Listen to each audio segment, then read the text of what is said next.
Welcome everyone. This is the social media as a political will lever session. In this session, we'll be sharing some stories and tips about successfully using social media for climate advocacy. Although we won't be covering the specifics on how to sign up or post to social media today, we hope what you hear today will inspire you to get more involved. If you have any questions during our session, we encourage you to send them to Ask Me Michelle. She'll be collecting the questions and we're going to leave some time afterwards to cover those. With that, I'd like to introduce our three speakers. Our first speaker is going to be Jacob. Jacob helps run the social media stuff for Maryland. Our next speaker is going to be Jillian. Jillian represents the DC chapters, Washington DC chapters, and their work on social media. And lastly, we'll hear from Stephanie, who is the Virginia Co-State Coordinator for CCL. Thank you guys for joining us. And with that, I'm going to turn it over to Jake to get us started. All right, let's get the presentation up. Thank you.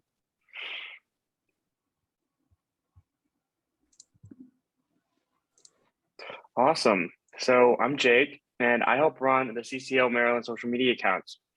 About last year, we had a discussion about consolidating our social media accounts to boost engagement. Before, each chapter had their own social media page. So there was a CCL Tacoma Park chapter, and they had their own social media page in Gaithersburg and Bethesda. And it was kind of hit or miss. People weren't posting all that much, and it didn't work very well. So now we decided to consolidate and become CCL Maryland. This helped boost engagement on all of our platforms, Facebook, Instagram, and Twitter, and makes it much easier for us to share content. It also helps spread the load of running a social media account because we have a social media team. We created a team, and that helps share the load of when to post and what to post. We communicate on that. So here are some examples of some of our favorite posts. In the first picture, we have in-person lobbying at the Electric Vehicle Festival. In picture two, we're spotlighting volunteers on the great work that they do. Sometimes we'll ask them, what's your favorite part about CCL? Why'd you get involved? What kind of work are you doing at CCL? And anything else, that they want to tell us. In the third picture, we have lobbying with our representatives. And this is a great way to thank our representatives. We always tag them in the post, and they're always very appreciative. Sometimes, in some cases, they'll even like the post. Can we go to the next slide, please? Yep. In the fourth pick, we have a call to action. We sent out CCL Maryland did an email campaign to have people reach out to President Biden to ask him to put a price on carbon. And we sent out a social media post about this. We also had a link in our bio for them to go directly to the email campaign website and to send one off to President Biden. And in the fifth picture, you can see us building support for CCL events. This particular event was a lunch and learn, which is when CCL volunteers spend their lunch hour from work, and we either have like a volunteer or an environmentalist or somebody in the environmental realm come and speak to us about what they're doing to help the environment and the different ways that we could get involved. So consolidating our accounts has helped us much better reach all of our volunteers and members and spread the load throughout running a social media account, which can be very time consuming and tricky. So I'll pass it on now to Jill. Hi, everyone. My name is Jillian. I'm a volunteer with the DC chapter Citizens Climate Lobby. Today, I'm going to tell you two short stories about how our chapter was able to leverage Twitter to build political will for climate change. First, I'll just give a little bit of background about our chapter. Our congressional delegate, Congresswoman Eleanor Holmes Norton, is a member of the Congressional Progressive Caucus, the House Climate Solutions Caucus, and the Congressional Black Caucus. GovTrack.us ranks her as the second most politically left member of the House. While Congresswoman Norton is an advocate of climate change issues, she had her concerns about the Energy Innovation and Carbon Dividend Act. And therefore, even after we asked her a few times, she would not co-sponsor the bill. Our chapter continued to meet with her office regularly and also had a steady stream of calls being made to her office to ask her to support the bill. However, after she pushed back about the bill again, we were worried that we had damaged the relationship. So we decided to take a step back, put the bill aside, and instead focus on building the relationship with the Congresswoman. We wanted to recognize the Congresswoman for her many achievements, and we decided that the perfect time for this was during Women's History Month in March 2021. So for a whole week on Twitter, volunteers highlighted her leadership on civil rights, gender equality, and climate action in our hashtag EHN Week campaign, which was orchestrated by DC chapter members Karen Lee and Emily Kester. The way it worked was that every day of the week at around noon, the DC chapter's Twitter would tweet out something that she had accomplished during her career.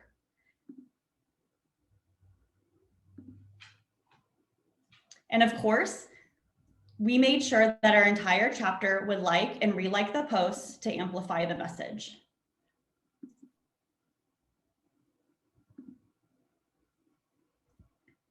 The tweets got a lot of engagements, and some of them were even retweeted by the Congresswoman herself.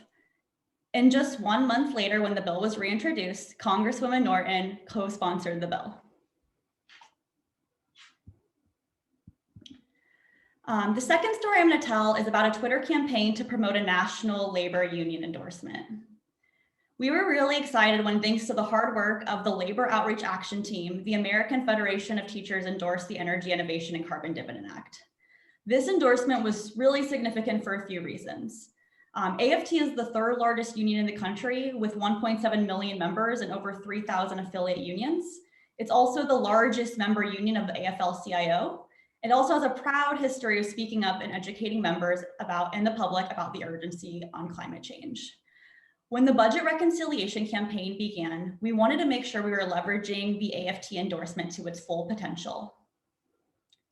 We decided that the best way to do this was through a Twitter campaign that targeted senators that received donations from AFT.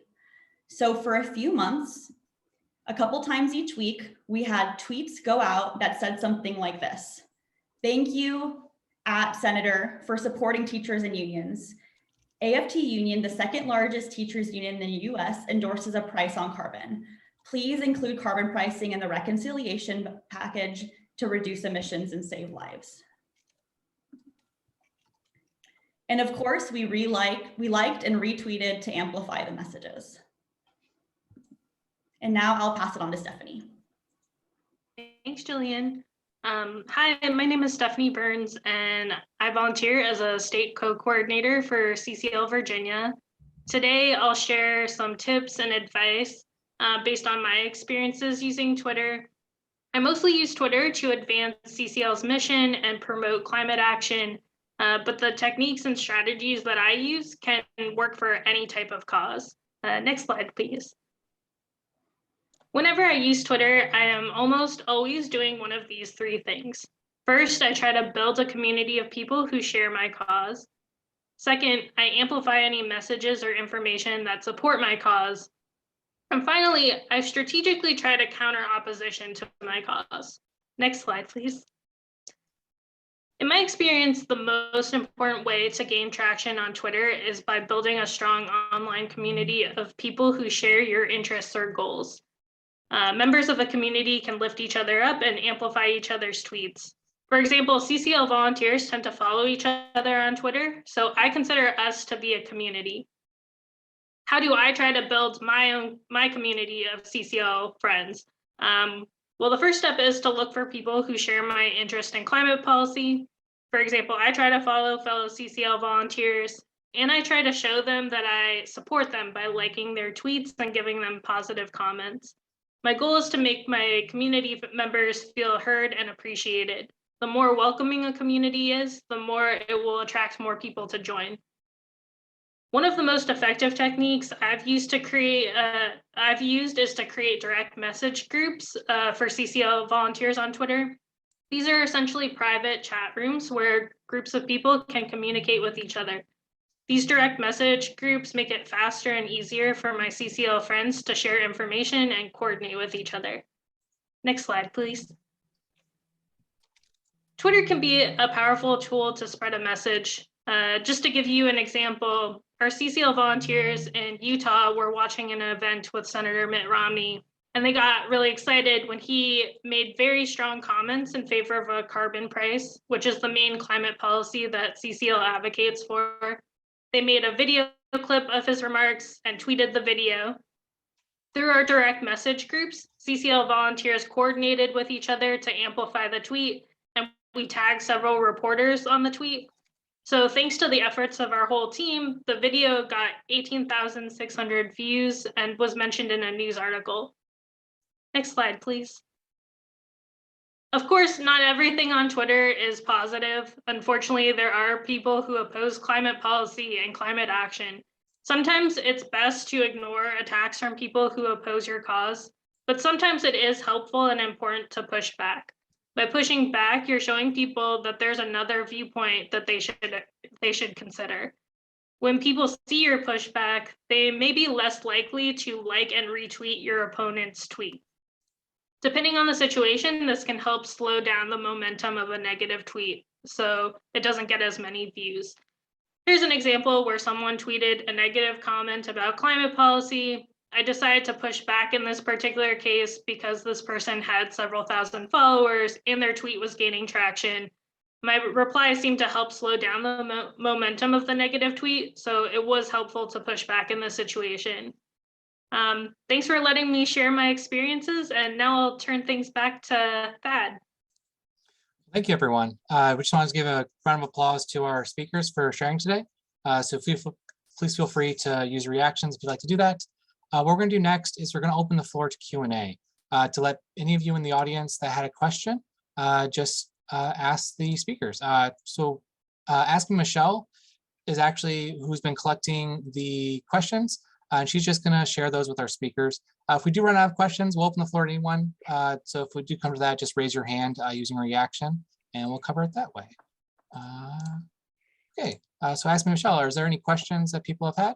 Yeah, so we had a few questions. So the first one was for a new user, a social media user, how do you attract young people or people who are likely to be on social media? What kinds of things do you find grab their attention?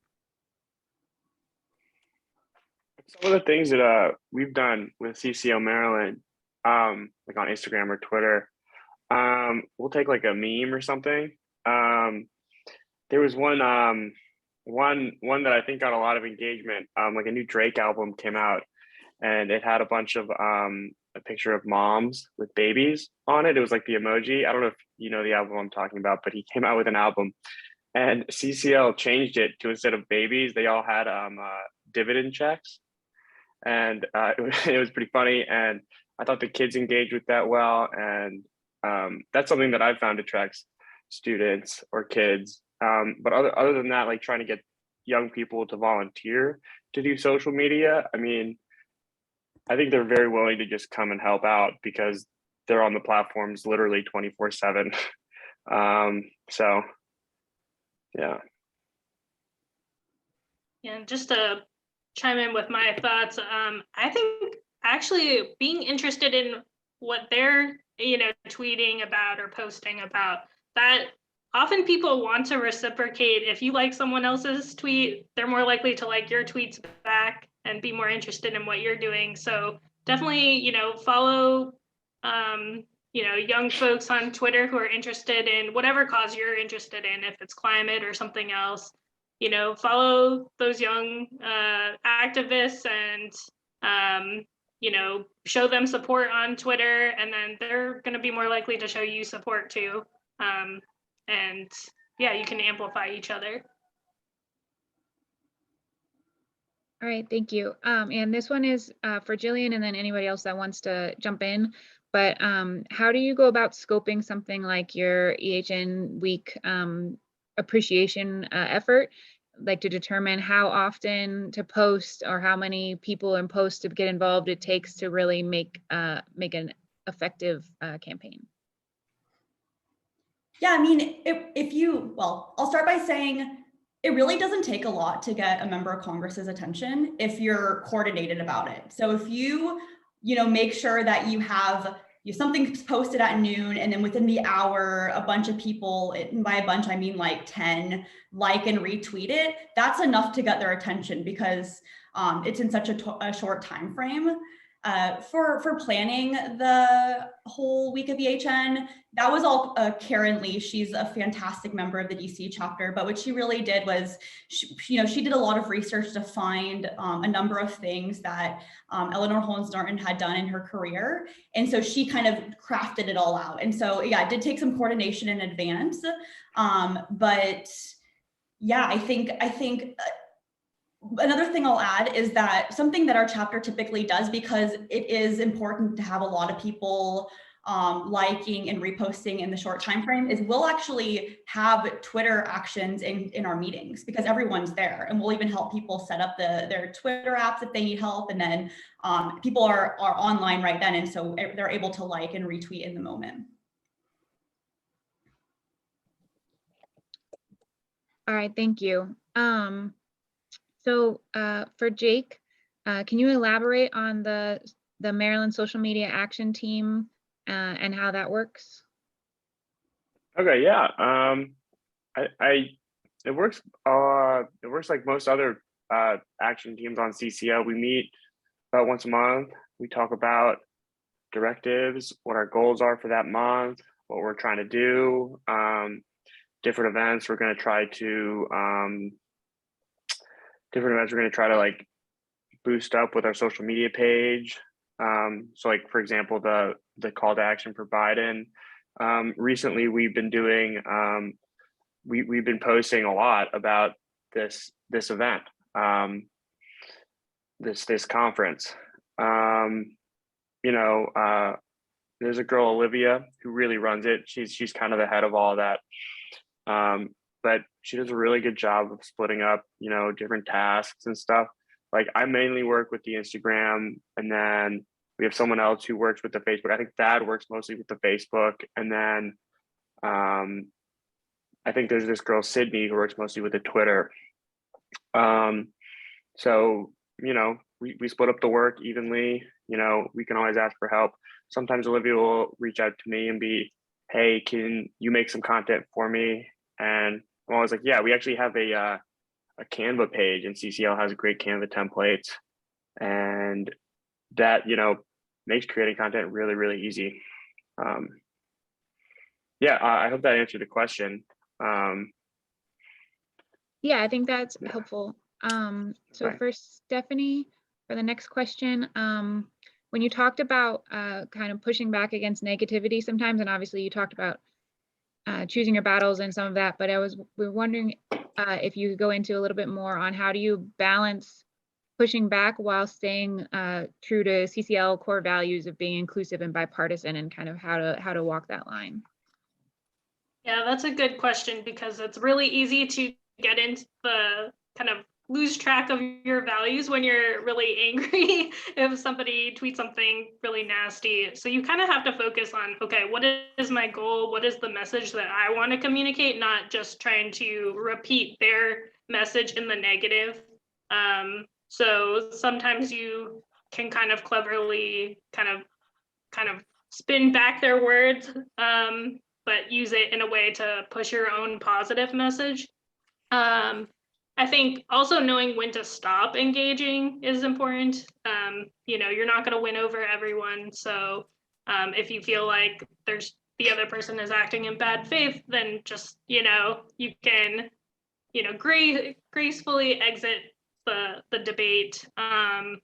So yeah, I would just say stay focused on the message that you want to communicate to people, and don't get bogged down in trying to fight every counterpoint from your opponent, and then know when to step away. And then I also encourage people, I do not engage with people who promote climate change denial.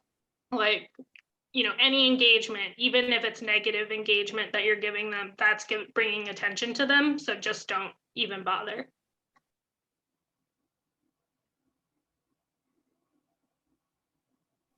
Thank you. And Jacob, there was a follow-up question from what you were just talking about with the social media action team.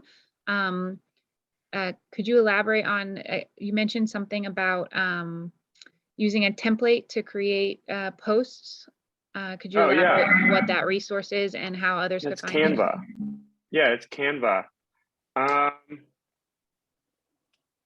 don't remember exactly how we got the templates. I think Olivia figured that out, how to get the templates. But I know they're public for CCL users. I think you could probably find them in community. But Olivia brought the templates to us. We created a CCL Maryland Canva account. So like all people who are on our social media team have access to this account. We just share the password to them. Pretty easy. And then, you know, Canva is a very intuitive, creative tool, kind of like Squarespace or any of those other, online tools that you may use to create content or a website or whatever. And usually what I'll do is I'll create it, and then there's a Canva app on your phone. And what I do for the post is, since sometimes they ask you to like pay to get it out, I'll just screenshot it on my phone and then crop it and then send it off. And then it looks usually just as good. So Canva works great if you're looking to create content. I think they have one of my friends is a teacher, and they were telling me they have a free Valentine card thing, because she's gonna make Valentine Day cards for all her kindergartners. Yeah, great tool. Thank you for that. That's great. So Jillian, if you want to start on this next one, and then anybody else that wants to jump in, this will probably be our last question. But how do you kind of fight content fatigue? So with your group or whoever you're working with, or even just with yourself, how do you know how often to post and kind of engage with social media to keep CCL's message out there, but not get overwhelmed or fatigued at posting? I mean, we don't do these concentrated campaigns all the time. We kind of do them when it makes sense, because they take a lot of effort. So like the EHN week, that was just 1 week, right? For the reconciliation campaign, I will say the message was very similar, but it was targeted to different senators, and we had actually identified like a large number of them that we thought could be influenced by the AFT endorsement. And so we just spread it out, and to make it so that everyone wasn't liking, like 30, 40 tweets and like that would have been too much. We basically had, I think we did 2 senators a day, and we had 2 days a week. So it was Tuesday and Thursday. And we did that over, we actually did it for the House as well. We were kind of doing it for like 3 or 4 months. Linda Vernoy really took the lead on that. And like it does take a lot of coordination. The other thing I'll just add about these types of campaigns are, you want to make it as easy as possible for the people who are going to be liking and retweeting to do that. So what we'll often do is we'll have like a toolkit that we send out to everyone that has example tweets. And I will always say, like, for the reconciliation, I was like, you want to mention the AFT endorsement, you want to mention the reconciliation bill, and you want to also start by thanking them for supporting teachers, right? And so I'm like, you can personalize a tweet, but every tweet should have those 3 components. And we gave people examples, like we gave them multiple examples. So if people wanted just to copy and paste and retweet that, they could do that. And so I think it's okay if some of the tweets are similar. It's, the number of engagements, the more you can get increase those, the more you're likely to get a member of Congress's attention. I'll just add on to that. Like, to limit fatigue for like social media and stuff, because it is a lot to like manage a page and manage a Twitter storm or whatever you're doing. You can have a team, having a social media team and splitting the work up can limit the fatigue on you. So that helps a lot. In terms of, I think trying to keep the message fresh is helpful, taking current events and, connecting the dots between the news of the day and what, whatever message that you want to communicate. That can really help to kind of keep your message fresh, because people kind of get tired of it too. Like if you're tweeting the same talking point all the time, eventually that'll get less and less engagement. So trying to find new creative ways to communicate your message and connect it with things that people are paying attention to in the moment.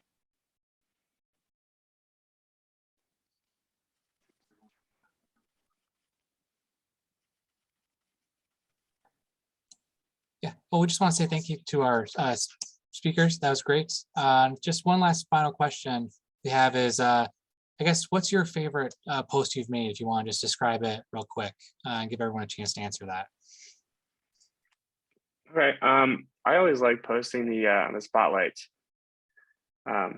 of different CCL volunteers. I think that's really great to highlight the work that they're doing and just to, give them thanks. So I think that's always my favorite.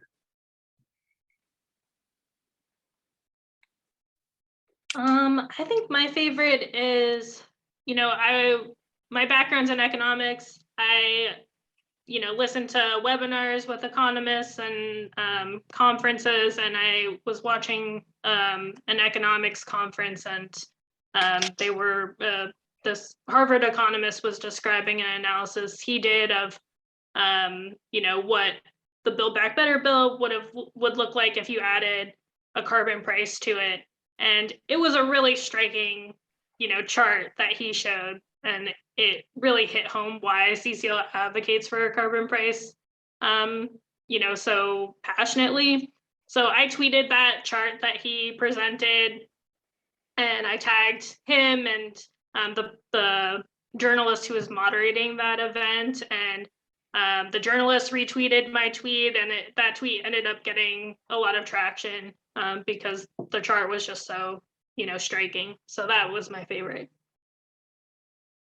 So I'll name a tweet storm that I can't even remember exactly the topic, but I was definitely, so it is a tweet that I was involved in, right? I did tweet something, but like I said before, during chapter meetings, we'll have tweet storms, and usually we'll identify something that our congresswoman has done that relates to the environment, and we'll all thank her at the same time for it.